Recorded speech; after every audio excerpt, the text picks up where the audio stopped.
Good morning everyone. आज होची श्रावण मासर सोमवार। मु टिके बाहर को जाउची तो आपण मानकु मु कुआडे जाउची सेटा तो देखेबी। आ जदि रास्ता देखि आपण माने गेस करि पारंती ताहाल तो बहुत बढ़िया। आउ एई रास्ता रे मु बहुत गुडा भल भल सीनरी सब कवर करिची। तो चलंतु मो सहित देखिबा ए वीडियोटी को।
ପୁରା ରାସ୍ତା ବହୁତ ବ୍ୟୁଟିଫୁଲ ଥିଲା।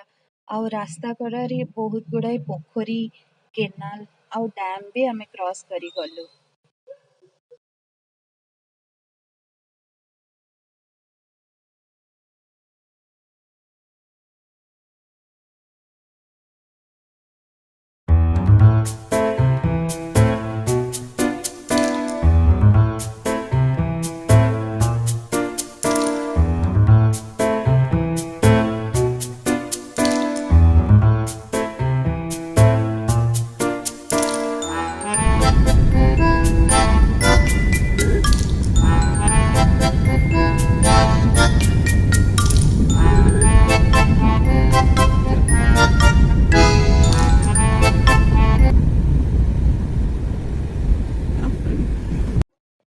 ଏବେ ଆପଣମାନେ ଜାଣିପାରିଥିବେ କି ମୁଁ କୋଉ ଶୈବ ପୀଠକୁ ଆସିଛି। ହଁ ଆଜ୍ଞା, ମୁଁ ଆସିଛି ଉଜଳେଶ୍ଵର ଶିବା ଟେମ୍ପଲ୍, ଯୋଉଟା କି ଆମର ଦିଗପହଣ୍ଡି ପାଖରେ। ତ ଇଏ ହଉଛନ୍ତି ପ୍ରତ୍ୟକ୍ଷ ଦେବ। ତ ଆମମାନେ ଆଜି ଉଜଳେଶ୍ଵରକୁ ଆସିଛୁ।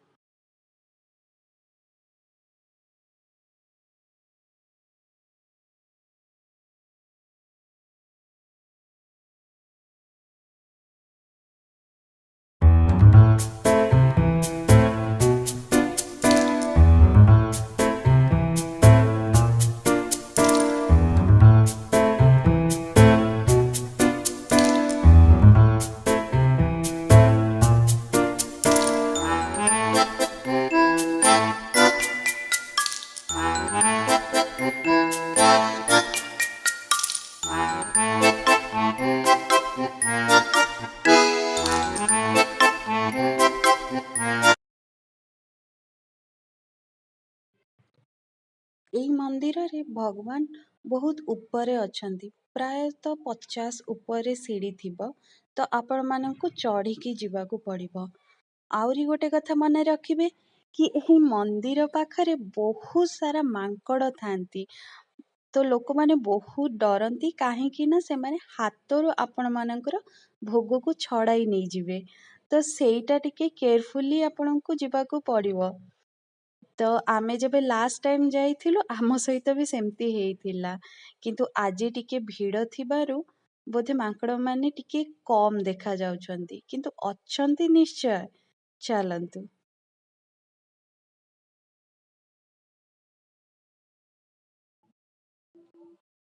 ଦେଖନ୍ତୁ, ଆମ ପୂଜାରୀ ଭାଇନା ଆସୁଛନ୍ତି। ସେ ଆମକୁ ବହୁତ ସମୟ ହେଲା ଅପେକ୍ଷା କରିଥିଲେ।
ଦେଖନ୍ତୁ ବାବା ଏବେ ମାଙ୍କଡ ମାନଙ୍କୁ ଖାଇବାକୁ ଦଉଛନ୍ତି। କେତେ ଗୁଡାଏ ମାଙ୍କଡ ଅଛନ୍ତି।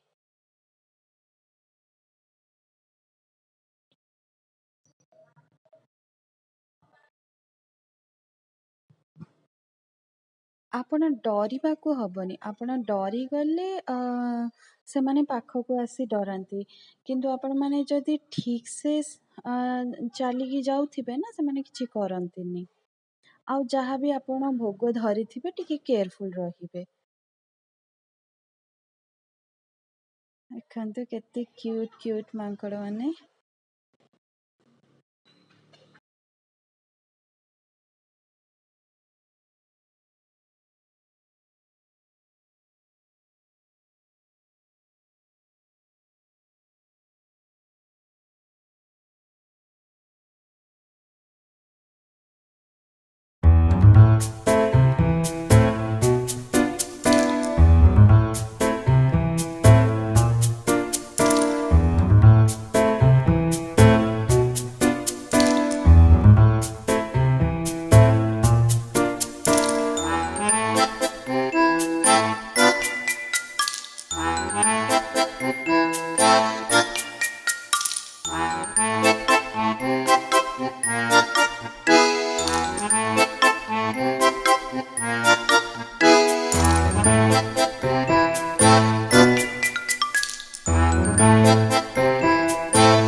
ଆମର ଏବେ ପୂଜା ସରିଯାଇଛି।